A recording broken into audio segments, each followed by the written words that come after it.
Welcome to it, sports fans. The MKT Show, Friday. um, what is it? Friday the 6th. Got a little lost there. Friday the 6th. Nice way to get into the weekend. Premier League already on. Rugby's coming on. Proteas squad got announced today. Very, very nice. Sport is rolling back. Great to be back. Thanks for joining. MKT, Gareth Cliff, Cliff Central Sport, the MKT Show. Let's get into it. Friday 5 today. I will get into what I think is my best 5 signings of the window. My best 5 signings of the window. Pretty solid list. Number 1, people might be a little surprised, but yeah, been through it this afternoon.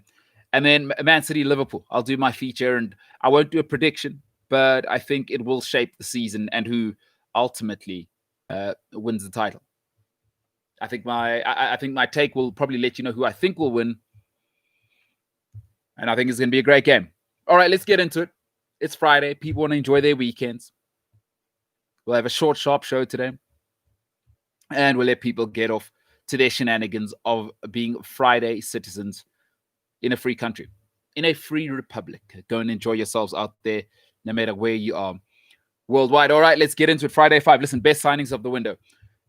For me, I'm interested in, did you improve a need? That's what I always value the quality of a signing on. What couldn't we do before and you arrived and all of a sudden now we've upgraded in that department? And how much have we upgraded in that department? Does it make the team better or does it just make that role better? So let's get into the top 5. At number 5, listen, I think Chelsea have had a problem at left back since Ashley Cole. That's been a huge problem. And I mean, replacing Ashley Cole is nearly impossible. He's the best left back the Premier League certainly ever had by a country mile.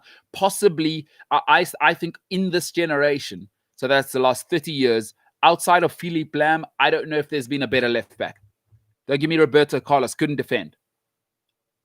There's a reason Brazil had to have Dunga non-negotiable. Ashley Cole, you could just leave him on his own on the left. He had that on lockdown. Ask Cristiano Ronaldo about that. But I think at number 5, Ben Chilwell, listen, what he gives you is that quality delivery from the byline. If there's one thing most top teams, even City, even Liverpool, what they're really missing is that width. Now, I know Trent and Robertson give you that, but you need that width a little higher up the pitch, because I tell you what that does. It keeps the wing backs honest. And it gives you the effect of overload. A lot of the forwards today, inverted wingers, but Chilwell's given Chelsea some balance. Alonso couldn't get up and down, so Chelsea weren't a threat in the last third, and Alonso was more really a left forward, and that threat came from crosses or his long-range shots rather than his quality delivery on the run. Chilwell's athleticism as well gives it a different dimension on defense. You've got to say. So Chilwell gives you tremendous delivery from the set piece as well. So that's a huge upgrade for Chelsea there. Didn't see it coming because I didn't think Chilwell could defend, but tremendous surprise and good for Chelsea and good for him. Tremendous young player, and I think we'll see how that works out. But certainly top 5 signing for me. At number 4, Newcastle had a problem. They were solid last season, but they didn't have anyone up front to finish. And also what you need is all good and well being counter-attacking or being compact 4-4-1-1, 4-5-1, whatever it may be. But what is your threat on that ball out? And you're not going to have a lot of quality coming into the box. So what you're going to need is, when it comes into the box, you need somebody who's clinical. And Newcastle, that's what their struggle was. Look at them this season. They got a razor at the most important end. And now you add Fraser to the whole situation. I think Newcastle are a serious threat, not just on the counter-attack, but Fraser will create something out of nothing. And he's got his partner from Bournemouth. I think at number 4, the 4th best signing of the season. And it'll propel Newcastle into the top 10 quite easily, I think. I think Callum Wilson is the number 4 signing. Forget the goals. He keeps every team, because of his pace as well, is if you're playing Newcastle, now you got to be on your best behavior, because him and Saint-Maximin and Ryan Fraser, by the way, the pace is freakish. Him, Ryan Fraser, Saint-Maximin, but now the point man is your centre-backs have to be on their best behavior. What does that do? Every team has to be 5 yards deeper, because there's no centre-backs that want to live with Callum Wilson's pace. And you know he's one of those, like Vardy, when he's away, good night nurse, it's a goal. So 4th best signing, Callum Wilson, congratulations to the Magpies. At number 3, Chelsea haven't had a goalkeeper really since Thibaut Courtois. We're talking 3 seasons, 4 seasons now. 5 clean sheets in a row. Listen, there's nothing you can do in this league without a world-class keeper. Think of every team that's won the league. The keeper's been one of the top 5 players in the team. You must have, if the keeper's not genuinely world-class, he must be having a world-class season that season. Liverpool had everyone and they didn't have a keeper. What did they do? Go get Alisson. What happened? You must have a keeper, because a keeper's not going to win you games, by the way. Right? He's not going to win you games. What he will do is prevent you from losing games. No, keepers can't score.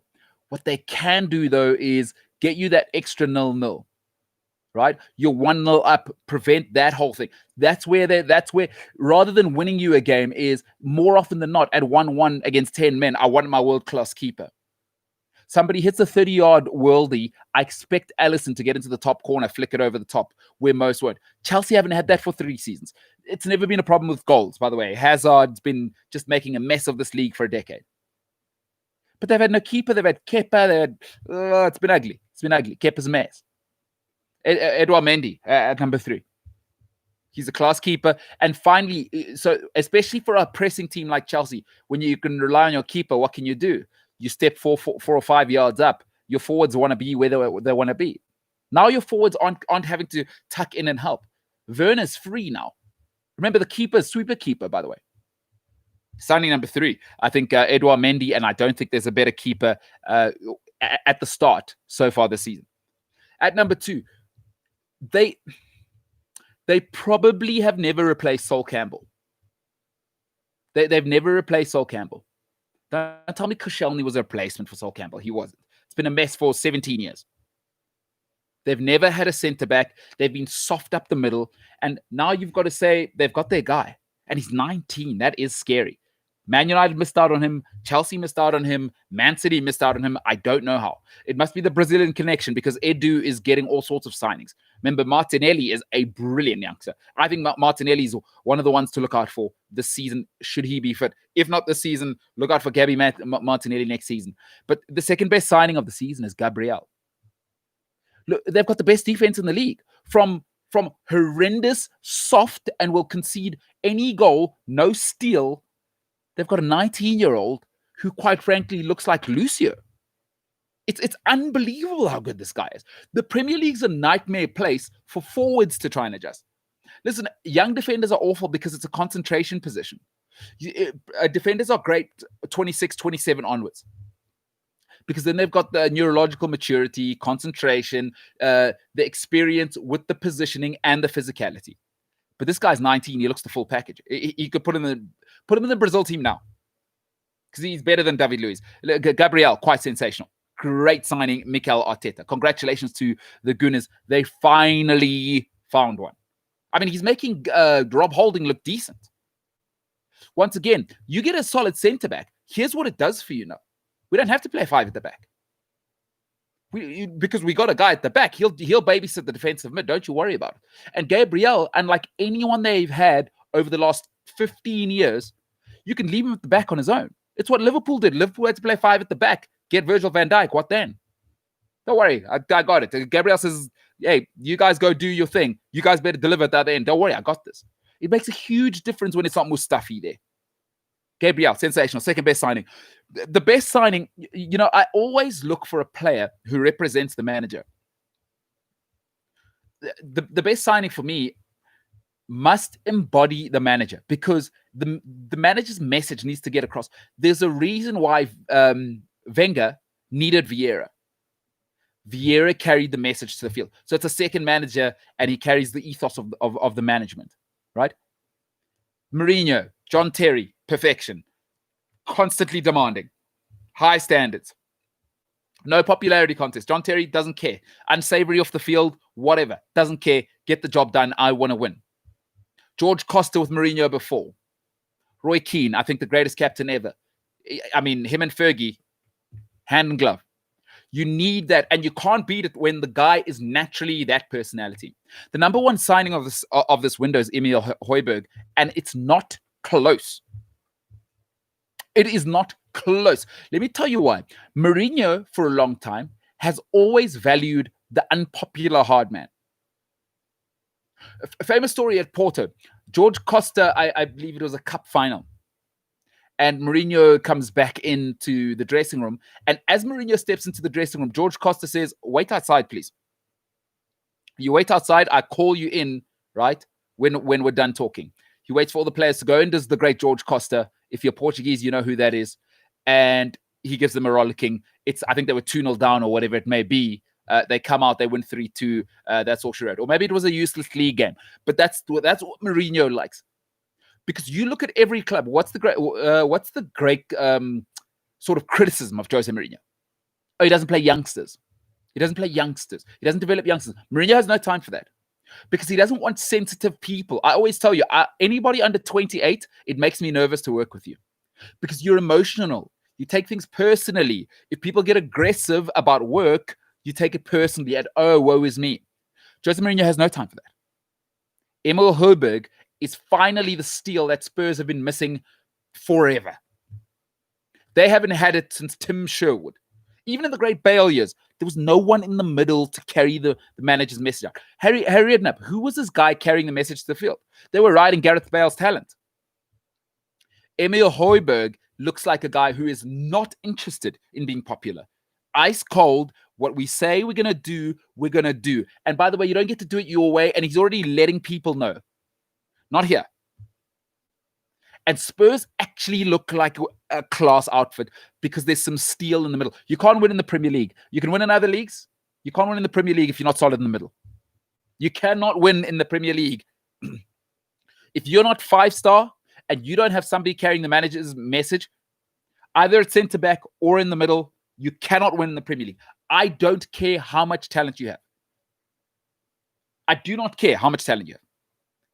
If you don't have control of the midfield in the Premier League, you are dead. Emil Højbjerg, unbelievable signing. Unbelievable signing. Now, that is how you back your manager. Tottenham finally saying, Jose, who do you want? Jose is identified because Højbjerg's not the best player in the league. Please don't mistake talent, right, versus what he brings to Tottenham. Leadership and steel. And I will take those characteristics over talent any time. Arsenal have had talent. They had Fabregas. They had Van Persie. They had Bellerin. They've had talent. They had Clichy. They had Bakary Sagna.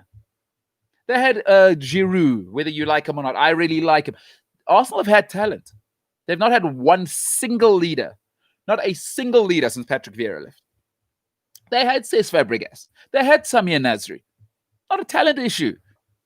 Talent's not enough. Talent is not enough. Listen, a friend of mine told me a couple of years ago when she was getting divorced. I said, what happened? What happened? Why are you getting divorced? I said, I thought you guys loved each other. She said, no, we do love each other. But love is not enough. Love is not enough. Talent's not enough. You need people in the trenches, foundations. Emil Højbjerg embodies everything Jose Mourinho wants. Everything Jose Mourinho wants. Uncompromising, and we will carry out the team ethos whether you like it or not. And if you don't like it, by the way, we're not waiting till the dressing room. Emil Højbjerg's addressing it on the field. That's what Mourinho likes. Why do you think Mourinho was happy? He was okay to let Zlatan go and get Samuel Eto'o because he knows what he's getting. Mourinho, why do you think he loves Materazzi? I mean, you saw the video when Mourinho was leaving Inter Milan. Mourinho doesn't want children. I don't want children and I don't want sensitive players. If anything, talented guys often get squeezed out by Jose Mourinho. Kevin De Bruyne, what happened?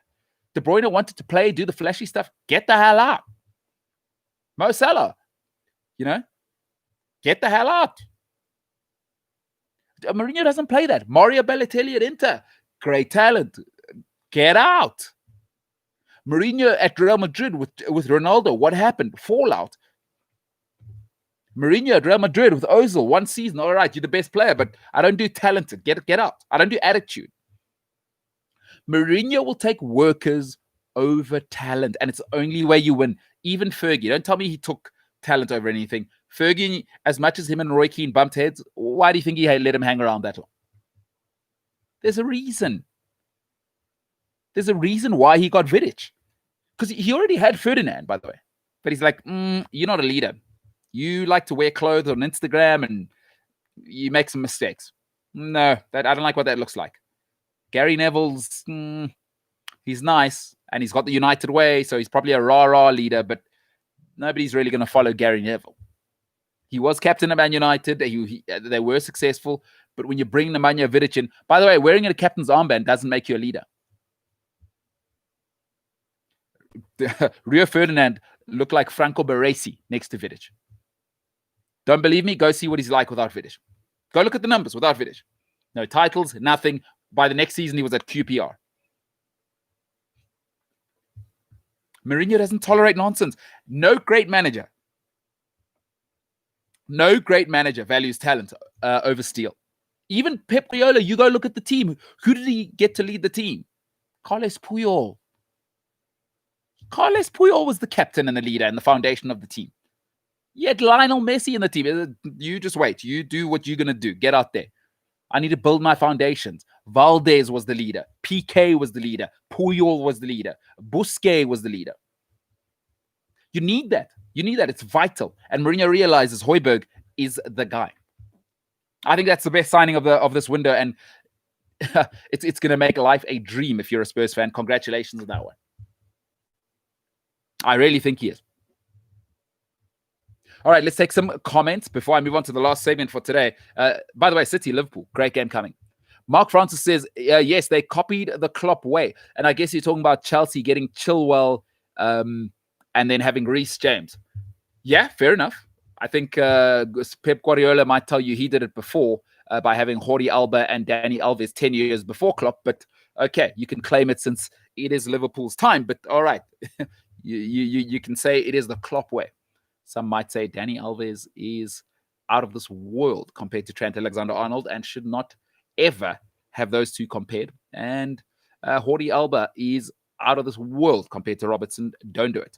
Don't do it now. Don't do it ever. One league title and one Champions League. Listen, Dani Alves, different level. But the system was already invented, by the way. 3-4-3, 3-5-2, not new. So you might say copy the... I'd prefer to say everyone's copied the Pep Guardiola way. Because if you watched under Pep at Barcelona, I think you saw what they did there. Jordi Alba and Dani Alves. Quite incredible. So, okay. You might say in the Premier League, I guess, they're copying the Klopp way. Jose did some good signings. Doherty was also a good buy. I wanted him at Liverpool. I do like Doherty. He's your typical British guy. Solid defensively. I think a lot of my only criticism of Trent Alexander-Arnold, which is why I prefer Reece James. I don't get the physicality, right? So Reece James, great in the air. But also Reece will track back and tuck in. So Trent, because his output is just outrageous. So this is not a loss, but then you need, this is why Liverpool have to function the way they do, is you need three functional midfielders. Because when you've got Trent Alexander-Arnold, you have zero defense. He doesn't give you anything tracking back. Aston Villa exposed that and Leeds exposed that. He gives you zero, by the way. Absolutely nil going backwards. That's my only criticism of Trent. But you swallow that bitter pill because the delivery is phenomenal. He gives you the width on attack, and it's the modern day way. Plus, Klopp compensates by having Henderson, Fabinho, and Wijnaldum. They'll cover their ground. I'd prefer Doherty because Doherty is also a goal threat, a really, really good goal threat. And now I know Trent's an unbelievable set piece taker. It's tough to criticize Trent. I think in the modern day game, he's the very poor man's Dani Alves-like player. I mean, he doesn't have the ball skills of Dani Alves because remember, Dani Alves started at right wing for Sevilla, and he can play central midfield. So Dani Alves is comfortable inverting. Trent can't invert. He's your typical British wingback. Up and down, all he is vertical, but the delivery is out of this world. So you swallow the bitter pill of he can't defend for, my God, he goes forward and he whips it in like Beckham. In fact, the really, really great thing about Trent is you don't see it that much in modern day football anymore, is he allows the ball to beat the man. Remember what was great about David Beckham? It mattered that he didn't have pace, because his technique meant the ball would beat the man. He could be 5 yards on the wrong side of the defender, but Beckham with his technique would shift the ball out, and you see a lot of that with Trent. And that early delivery does what? The defenders are never on balance, and they're never on a timing. I mean, you look how many times he's either switching it to Robertson or immediate first touch, get it out my feet, Firmino, Salah, Sane, Mane, whoever it may be. So Trent, a tremendous talent. I think very, very good talent. If you can play the functional midfielder, that has to be said, because he's not defending. Trent Alexander-Arnold has no interest in defense. I don't know if he has the ability, but for me, I prefer Reece James, because Reece James' delivery is just as good, by the way. Won't be seen yet, but as far as I'm concerned, and it's not just because I'm a Chelsea fan, I need the full package, because what happens when you get the Villa games? And now Liverpool, we're going to need actually somebody who can play right back, not just right wing back, because Virgil van Dijk also let you go there. I'm like an Olympic sprinter, and I'm 6'11", so nobody's getting past here, and I'm like an Olympic track sprinter. So we'll see what Trent Alexander-Arnold. This is a good test for his season. By the way, this was Marcos Alonso's problem. He can only play in left wing back. He can't play left back. That's a whole new role, by the way. Right back and right wing back are not the same thing. And Trent Alexander-Arnold, quite frankly, is more Roberto Carlos than Ashley Cole. Ashley Cole could do the whole thing. Reece James can do the whole thing. Reece, I mean, you saw the long-range goal that he hit. So Reece James has everything. Plus, I get the physicality. Plus, I get the appetite to defend. Trent, and I like Trent, by the way, but I'm not picking him above Reece James. No, sir. No, sirree. Because I don't lose any technical ability with Reece James at all. Mark says, Trent is quick and his transition play is next level. But with him and Robertson attacking, we aim to score more than we let in. And dead right. No, dead right. And I think also, this is where you credit Jurgen Klopp. 3 functional midfielders. It's why I said when Liverpool signed Thiago Alcantara, that may be a problem, by the way. Because the function of Wijnaldum, Fabinho, and Henderson, you're not getting any creativity out of those 3. What you're getting is shuttle running. All 3 are shuttle running because your wing backs are your attackers. Your wing backs allow you to really have a front 5, and then these 3 allow you to have a back 2, and then the 3 in the middle, a back 5 really, and it's really a back 5 and a front 5. So Henderson will tuck in at right back. Fabinho will cover either right and left back. Wijnaldum's everywhere. So you have to credit Klopp for that as well. Because actually Liverpool don't concede that much considering how attacking they are. Or so it seems. But actually what's happening is the midfield is extremely functional and rather pragmatic. So a tremendous tactical job by Jurgen Klopp. Give credit where it's due. And I like what Mark Francis is saying there is, we're going to do it the old Barcelona way, the old Ajax way. We'll score more than you score. Kind of like how Newcastle, the great entertainers, with better players. That's the only difference. A better players and a better manager under Kevin Keegan. If you don't know that great season of the great entertainers, unbelievable. And famous for, I would love it. I would love it if they lost, said Kevin Keegan, and the next 7 games became disastrous history up north. Mark Francis says, though I'm looking forward to the City game this weekend, I think that City is peaking at the moment, so it's going to be a tough match for Liverpool.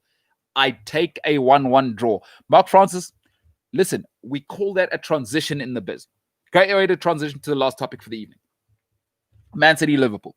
I think there's more pressure on the one than the other. Here's the problem for Liverpool, is now this is what Liverpool are. Oof, and it's every win this season, you have to be honest as a Liverpool fan, it's looked tough.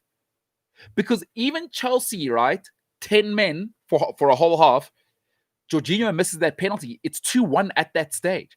It's not like Liverpool blew Chelsea out the water and Chelsea had 10 men for 45 minutes.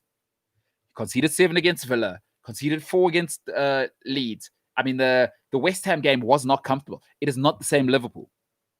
I think they're an exhausted team. They look exhausted to me, but it's going to happen. The third year of any cycle is the end of a cycle in the Premier League. We know that.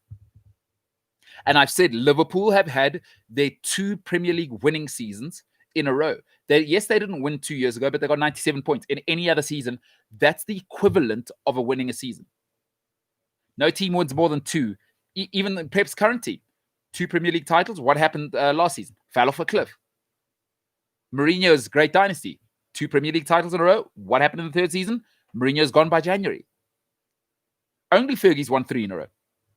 Liverpool look tired to me, but they even have a worse thing now. Is they had the injury they could not afford. Alisson's injury prone, so you have to say now for a goalkeeper he's injury prone. It's not to say he's not. I think, let's be honest, he's the best keeper in the league. I think he's the best keeper in the league. I take him over Edison. I don't like a short keeper, right? But Alisson's injury prone. Accept it now. You got to accept that. You don't know if you're going to have him in February. You just don't. And now Alisson's going to have to do a bit more because Van Dijk not being there, probably more sweeper keeper work. And we know it's been hamstrings, it's been soft tissue. Now he's shuttling a little more. I don't like it if I'm Liverpool. But my first point is Liverpool cannot get any better. And they have 2 months of being in hell now. They are trapped. This is what you are. What does it look like with Gomez as your leader at the back? West Ham really should have been 2 or 3 up. Leeds could have been 5-0 up at halftime. Or 5, whatever it was, up at halftime. If Bamford was anything like a quality striker. Leeds should have been 5, whatever up at halftime. That was with Van Dijk. That was with the full team, by the way. So the trap for Liverpool is they cannot get better. So they cannot afford to lose this weekend. They absolutely cannot afford to lose this weekend. Because you know why? Man City are going to get better. Man City are getting internal signings, and their signings are still settling in. And they've already been, for me, at least the 2nd or the 3rd best side in the league this year. But Man City are still getting back Gundogan, Aguero, Zinchenko. Diaz, Torres, and Ake are just settling in. Nathan Ake is just settling in. Torres and Diaz, that Ferran Torres, by the way, you haven't seen him, right wing, absolute electrification machine, and it looks like he can play up front. And they're getting Aguero back. Aguero is going to be a new signing when he comes back. Jesus is a new signing coming back now. So they are going to take it to the next level. That's going to happen. Riyad Mahrez has had knocks and injuries. He's coming back. Bernardo Silva hasn't really settled the season. The Shark is going to come back. Mendy's going to come back at left back at some stage. Zinchenko's just coming back. So City are going to get better. If City win this weekend, this is like a 60% City side. Nobody's settled there. They've got Kevin De Bruyne, who thinks he's the Duchess of, I don't know, of York. For goodness sake, whinging about being tired. Unbelievable. But anyway, so they got him sulking. So even he's not fully back. If they beat Liverpool this weekend, I'm afraid it's all over. It's done. If Liverpool lose this weekend, it's all over. Because, look, I prefer to look at the whole season. The Villa thing, that was ugly. But for me, the really ugly one was the Leeds one. Because the Leeds one should have been a 7 as well. Leeds should have scored 7. If it wasn't for Rodrigo, they lose that game, by the way. Rodrigo with the worst tackle in the history of mankind. I don't like it for Liverpool this weekend, and I don't like the rest of the season because it's going to be another 2 months, and by that time, it's going to be too late. I just think Man City now, when Pep finally gets everybody back, COVID, blah, blah, blah, now he's going to put the pedal to the metal, and I don't think there's anybody who can last with them, just for sheer quality. I mean, the quality Pep can rotate in is like nothing else. Look at the middle. Fernandinho is a rotation option. Fernandinho is your cup option. Because it's not looking so rosy now at Liverpool. I told you the end of a 2-year cycle comes with injuries, especially with Jurgen Klopp. What's happening at Liverpool? Matip loves an injury. Not consistent, so he's never going to find form. Gomez loves an injury. Young, your goalkeeper, loves an injury. It's going to happen. Heavy metal football. Fabinho, looking injury prone now. Jordan Henderson gets injured. Thiago Alcantara, I said it to you before the season when he signed. He hasn't played 30 games, over 30 games in soft leagues. Listen, Germany's a soft touch. Spain's a soft touch. Thiago hasn't played the 30 games in a season in a Premier or in a La Liga or Bundesliga season. So he's injury prone. Now extrapolate that for the rest of the season, and it's at the end of a 2-year cycle that has been unbelievably demanding. And it was a short year this year, short break. And the season's crammed this season. If Liverpool don't win this weekend, it's all over, I'm afraid. I think that'll break Liverpool's back. And I said it before the season. I'm sorry. People said I was crazy. I think Liverpool do well to be top 4. Honestly, I think Liverpool do well to get top 4. And I know what people are going to say. Yes, but Liverpool can improve in January. Yes, so can Man City.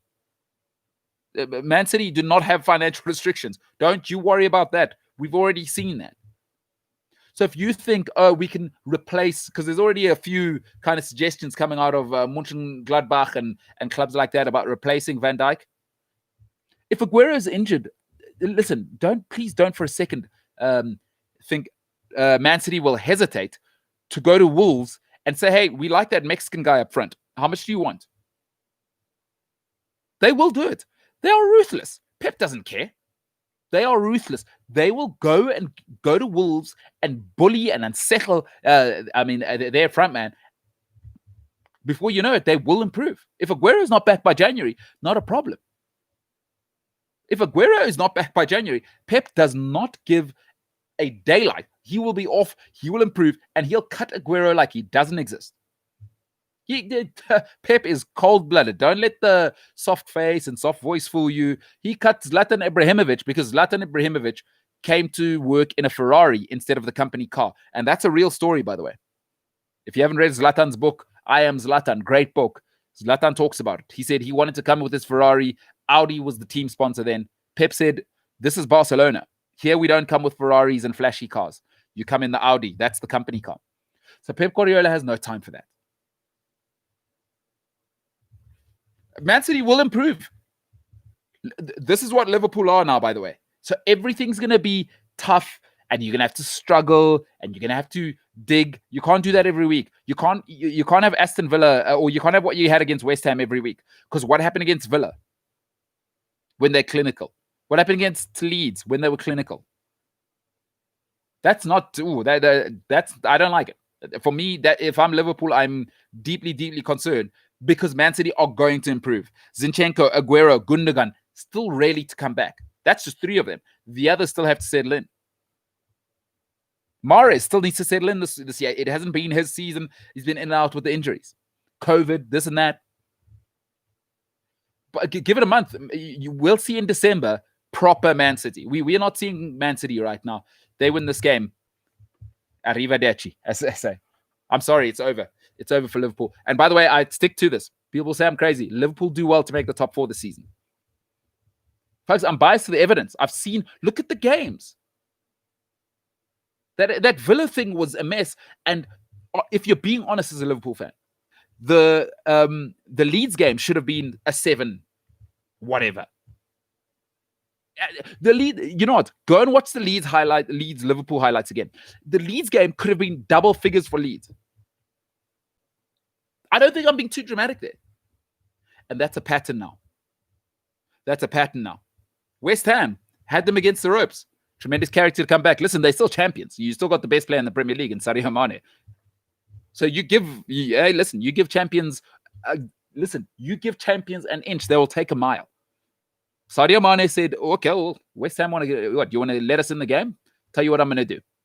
Take this one on my back. And then that great ball by Shaqiri and champions. It's what champions do.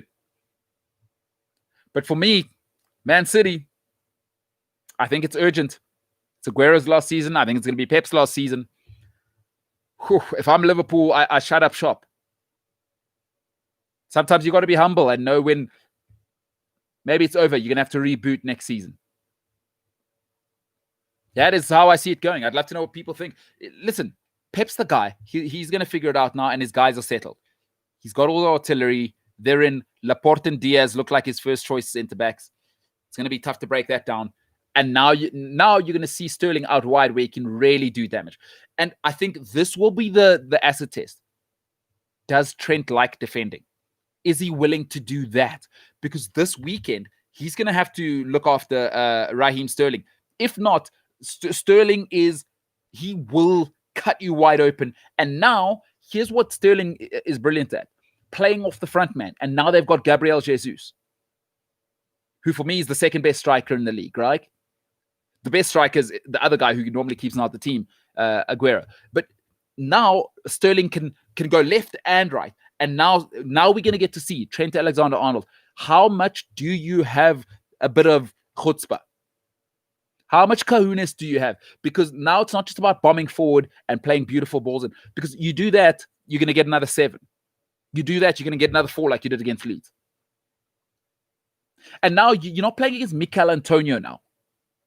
Mind your P's and Q's. Now you're not playing against Mikel Antonio because Riyad Mahrez, by the way, is for real. He will switch it to to Raheem Sterling. If Alexander-Arnold is not on his best game, and I don't love Robertson going backwards either, this isn't Aston Villa. And you couldn't handle Ross Barkley, by the way, out wide. And Jack Grealish. Are you kidding me? Be on your best behavior this weekend. Trent Alexander, we'll talk on Monday about whether he's better than Reece James because people think I'm crazy. I say I'll take Reece James any day. I get the technical ability. I get the athleticism. And by the way, with Reece James, I get the same delivery, the same quality of delivery. With Trent, who's outstanding, I don't get any defense. See what happens if you think you can leave Raheem Sterling on his own. See how that goes for you. No Fabinho, by the way. That's going to be tough. Thiago might be back, but listen, it's going to get physical in there. I don't know if Thiago wants to look after Kevin De Bruyne. He'll be popping up everywhere. Can't mark everybody. I do not. I'm sorry. I just have it in my blood feeling I don't see it going well from here for Liverpool. I think... Honestly, I think this could be quite ugly this weekend because they've gotten away with a few. I think this could get quite ugly this weekend. This is the first real test without Van Dijk. This is the first real one. Yes, they had the Aston Villa thing, but that was like, okay, we're just not good. And that was with Van Dijk. Now this is it. This is going to test everything about Liverpool, especially with Jesus back. Let's have a listen before we end off. Let's see what Mark Francis has to say before it is time for the weekend. But by the way, push the like button. That helps our algorithm and us move up the search bar, of course, and in your recommendation. So if you do like the content, push that one. Or I guess on your screen it will be that one over there. If you don't like it, just pretend like this show didn't even happen in your life and you should have been painting with Bob Ross. Mark Francis, who's a massive Liverpool fan, by the way, I must prefix that, says, "Come now, I know that you are wearing your secret Liverpool undies in that studio. Liverpool and City are the only title contenders this season, if the season actually completes." No, Liverpool I'm out on as title contenders. I think there's only Man City. Chelsea have already shown me what they are. They're too soft. The manager's inexperienced. Lampard still... It's 8 games into the league. It's 16 months into his tenure. Lampard still doesn't know his core 6. You got to have a core 6 to win. Mark, I've got to be honest with you. Just after this, go to Wikipedia. Go click on the Premier League season history. Go and look at teams that have won the league. Liverpool have had their 2-year cycle. It's over now. I expect Liverpool... To me, when they lost to Villa and they were losing 4 to Leeds, it's not a surprise for me that Liverpool are headed this way. I said last season, by the way. Honestly, I'm not saying it in hindsight. You get 2 seasons at your peak, and then you must refresh. Liverpool haven't refreshed. The injuries aren't a surprise now. The Van Dijk thing, you'll see Gomez has always had his problems. Fabinho, Henderson, these injuries aren't a surprise. There probably isn't a more demanding manager in terms of the physicality of his style than Liverpool. You can't do that 3 seasons in a row. Especially they've been at championship peak for 2 years. That's the statistics tell you that is the peak. And then you fall off a cliff. Go and look on Wikipedia. Just go and look at the Premier League seasons. The top teams that win, what happens? Win two times, fall off a cliff. Win 2 times, fall off a cliff. That is the pattern. Forget the 3-peat by Fergie. That's anomaly. So for me, Liverpool's cycle is over. They're just not willing to admit it. And it scared me a little bit. If I was a Liverpool fan, I would have liked to see maybe Wijnaldum go and you get another functional guy. It gives a bit of hunger and a bit of juice to that dressing room. Liverpool's not a title contender.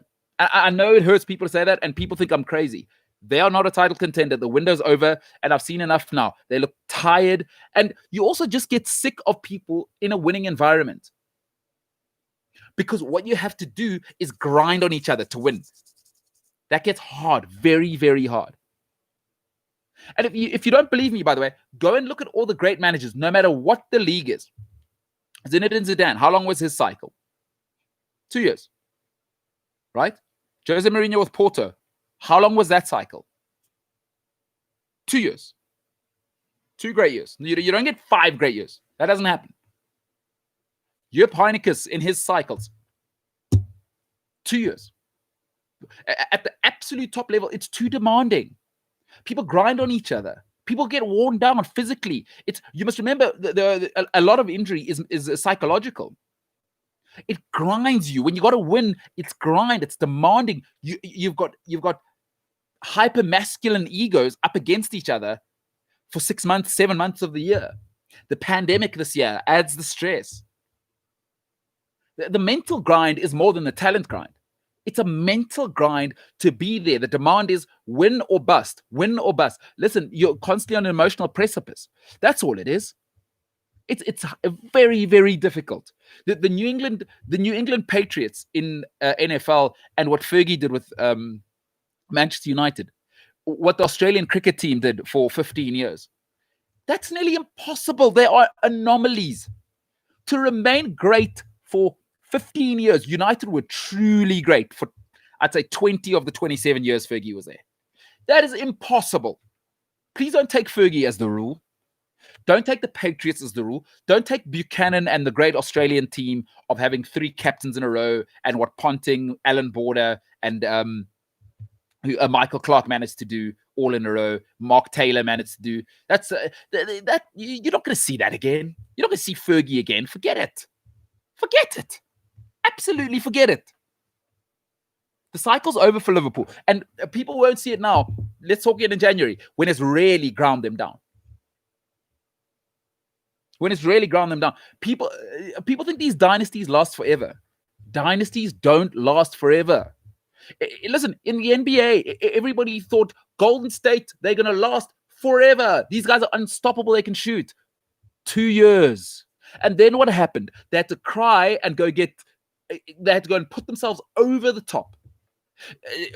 This is the best example, actually, the Golden State Warriors. The people who think these dynasties last forever. Tell you what they had. They had 2 unstoppable years. 73-9, which is the greatest record over in the NBA. What did they have to do to get back to the top? Get the most unstoppable basketball player of all time in the most unstoppable team of all time in order to beat LeBron James. That's what they had to do. New voice, new energy, a different dimension, even though they were the greatest team for 2 years.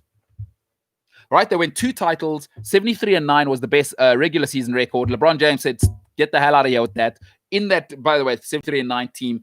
And they couldn't get it over the top because they were tired and broken down. Iguodala was broken down. Success comes at a price in sport. Dynasty. Go and look at the sports you love. There are very few dynasties.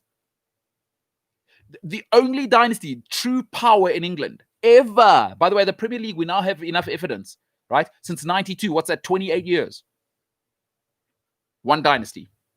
One power dynasty. Man United are the only dynasty. Nobody has ever dominated for 10 years again. Never. It's never happened. Since the money arrived from Russia, it's been Chelsea, right? It's been Man City, and even United have been in the mix since then. There's no dynasties. That doesn't happen. And if you're a dynasty, 2 years. These dynasties don't last forever. But go and look. If you think I'm crazy, go and look at any sport you love. 2 years is the maximum. 2 great seasons all the time. Rugby, go and look it up. Everyone thought the All Blacks going to last forever. They got all the talent in the world. Steve Hansen has it patented down. They won 2 World Cups. What happened in the next one? You know what happened. We just watched a 10-part documentary about it. It's tough to win, people. It's tough to win constantly. Winning is too demanding. And people always reduce it to the talent. It's not about that. You wear each other down, and winning is just too emotionally and physically demanding. And when you have to hear the same voice over and over, it just doesn't work. It doesn't matter what work environment you're in. But people think I'm crazy. Go and look at every sport you want. Dynasties are almost impossible, people. The Chicago Bulls have never happened again. Listen, if there's the best example again, the Bulls have never happened again. You know why? Here's the best team of all time. By the way, the Golden State Warriors have two of the best shooters of all time, and it's not close. In Steph Curry, I forget what the other guy, Klay Thompson, the two best shooters of all time. So it's impossible to stop them when they're on. It is impossible to stop them. But what happened when KD came? They got one season with KD. Really.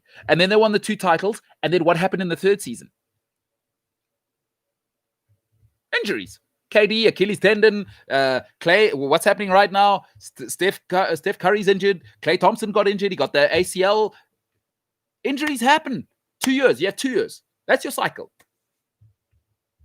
Liverpool fans, get out of the dream world. I've already seen enough evidence. Villa, Leeds showed me everything. And this weekend, if you do well to not concede 3 this weekend. Sorry, Mark. Sorry, Liverpool. It's over. Reboot. Look what happened with Pep. He had his 2 years. They fell off a cliff last season. What did he do? A reboot. So Liverpool now need to reboot. I'd get rid of Wijnaldum. I think he's still got value. You'll get something for him. I'd maybe listen, ACL always worries me because Van Dijk, that's a problem. That's because a big part of Van Dijk's charm and class is what? He's not Franco Baresi. He's not Maldini. 90% of the deal is I'm quicker than you. It's not like his positioning is the best in the world. He's not John Terry. It's I'm quicker than you. I'm not only am I 6'5" or 6'4", 6'5", whatever, I'm a track sprinter. The ACL, listen, I had it. I mean, I'm not going to lift my leg up and show you. I had the ACL injury, and luckily, I mean, now it's really like recovering from the common cold, but that saps you. I don't care who you are. You don't come back the same. So I'd move some pieces. Listen, I like Bobby Firmino. I told you this. But for me, I'd probably look to move Mo Salah. I'd keep Firmino and Mane because I think Mane is a better player than Salah and gives you more. And I'd move Wijnaldum. See if I can get 200 million for those 3. I'd move them and try and shop at the top end somewhere in Germany. I'd kill myself to try and get Haaland if I'm Liverpool and maybe get a right winger. It looks like Jota's working out. But if I were Liverpool, this is definitely the last season. You're going to have to refresh them. Obviously, Henderson you can't get rid of. Wijnaldum's the one you get rid of. Fabinho, I think it's tough to go and find a genuine number 6 with those ball skills. And he can play centre-back. Wijnaldum, Salah, I'd let go of. And honestly, I might even look to get rid of Virgil van Dijk if I can get anything from him when he comes back.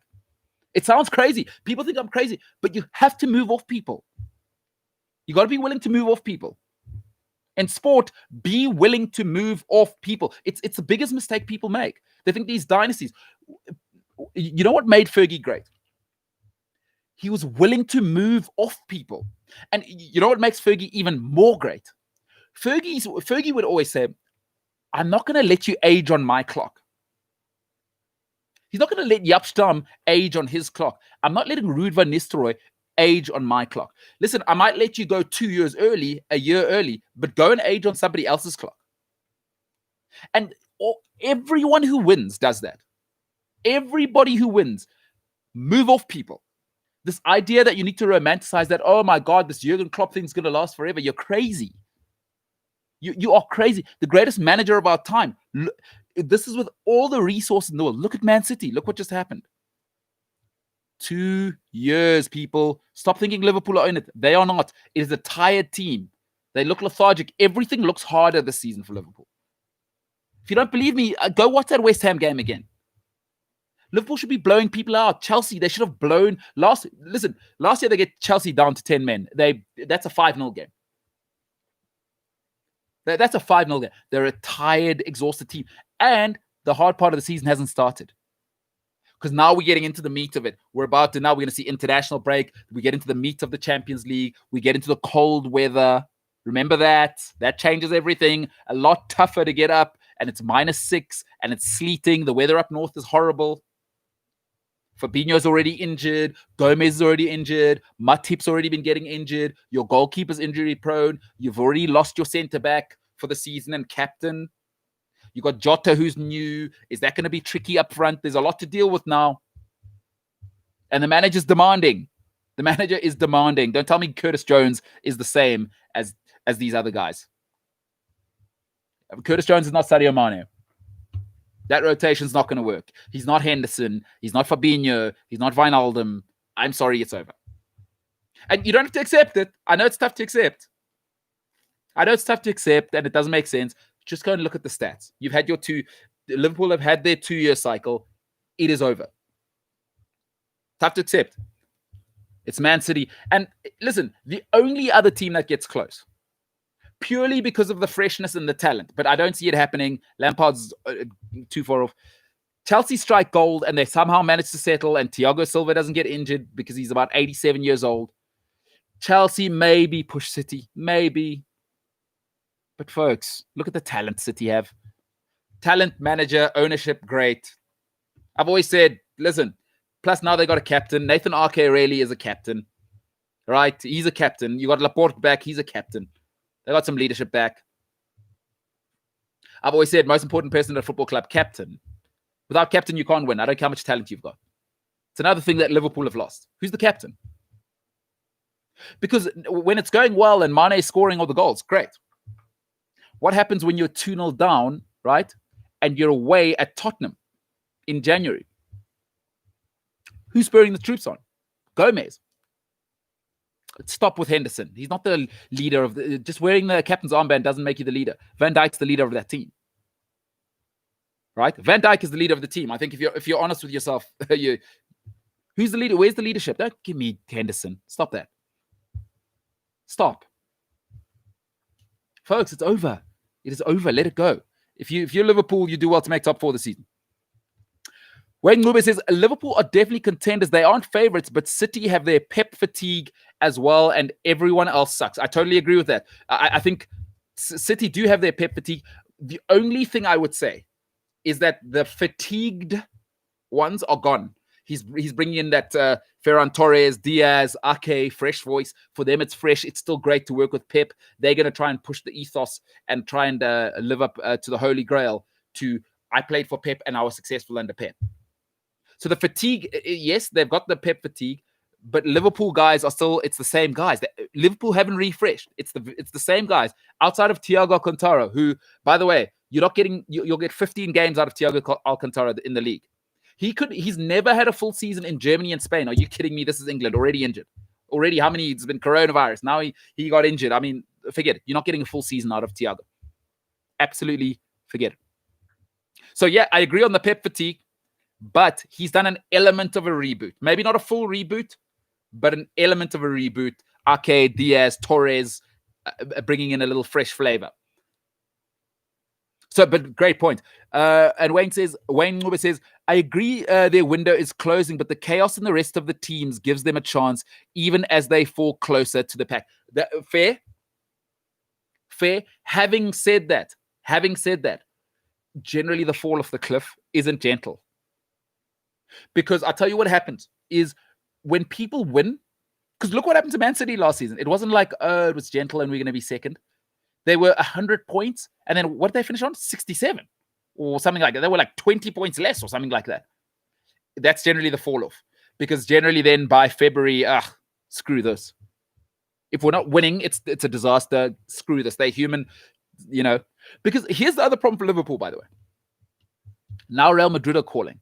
Real Madrid are looking at Sadio Mane, and you get the Real Madrid call once. You don't get that twice, 3 times.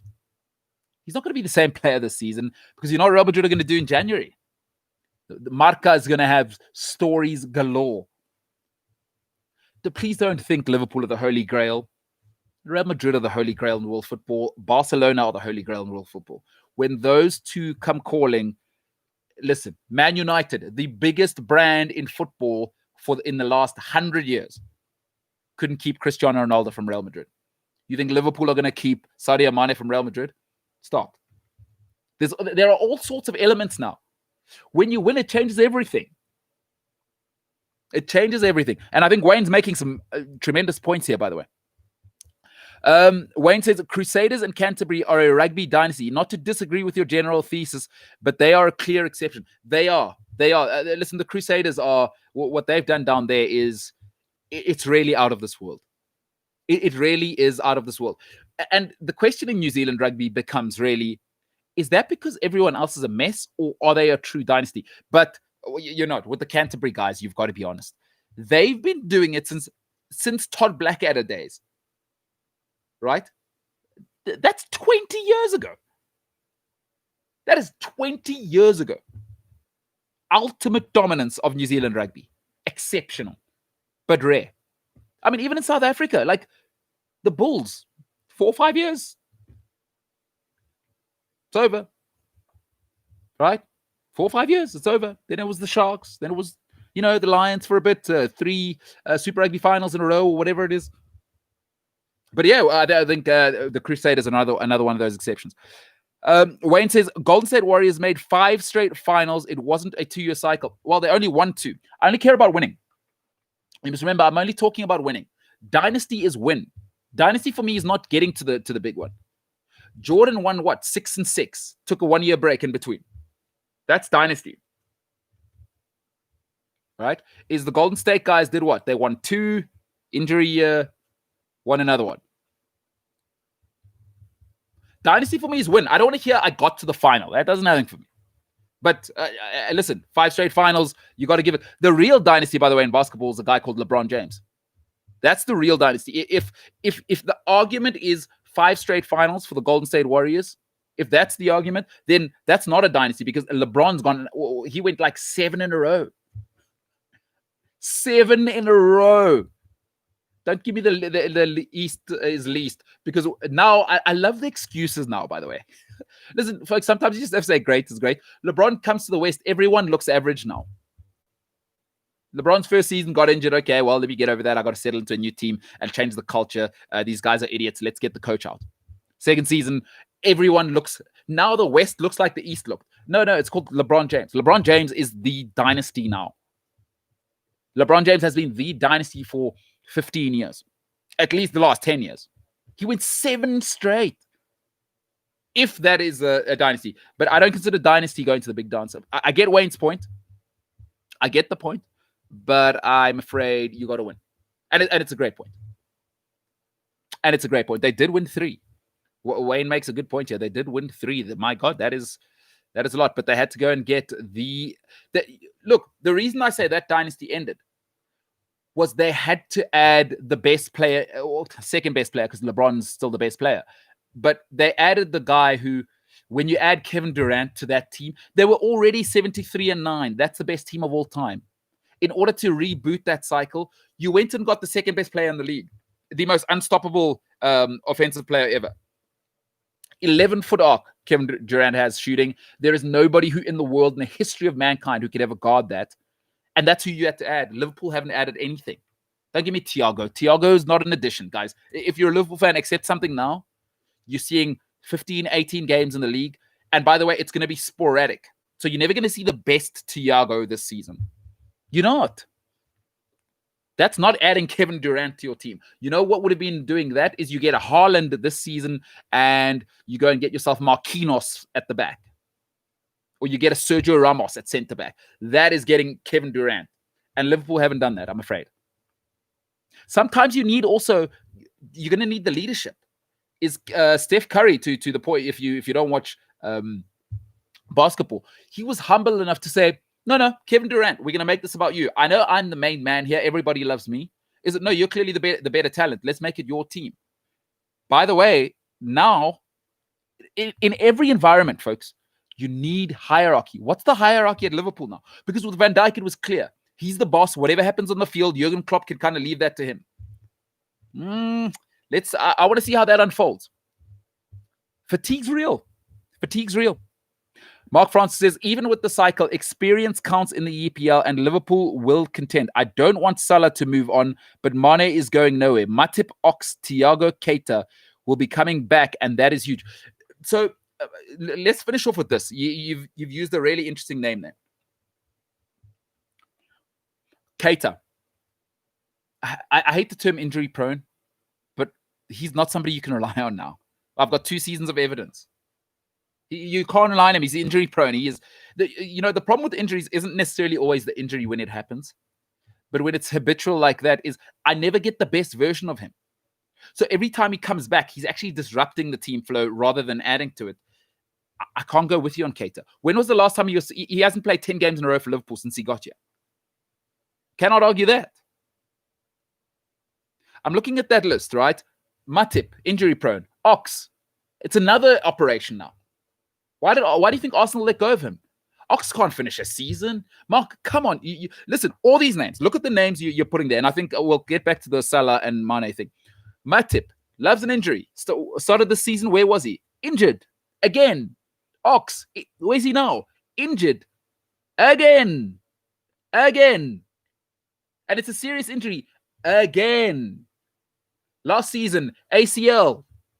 It's another serious injury with Ox. Again. At Arsenal. Why did they let him go? Injured all the time.